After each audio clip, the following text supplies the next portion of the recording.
to my channel. আচ্ছা এক কাদা রোড, বিশেষ কাদা রোড ধরে আমরা এগিয়ে যাচ্ছি কোথায়? ভাটার ধারে হাত দিয়ে।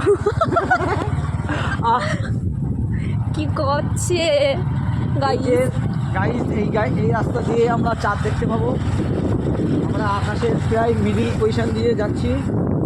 সামনে গরু আছে ও বাবা, না এবার কও।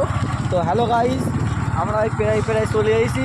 আর হ্যাঁ, একদম খেবলো মার্কের রাস্তা দিয়ে সামনে দাদু আসছে আমাদের হ্যান্ডসাম। ভিড় দেবো। নো তো হ্যালো গাইস, আমরা এই চলছি ছোট্ট পায়ে এগিয়ে যাচ্ছি, গুটি গুটি পায়ে আমরা সেই ক্যাফেটাই, যে ক্যাফে আমাদের বিশ্ব সেরা হয়েছিল পায়খানা বিক্রি করা। বাবা গাইস এটা খাল। এই একটা খাল, এই খালে আগে আমরা পায়খানা করতে আসতাম। দাদা ছাড়বো তো লাগে না। আমি আর কি মারবই।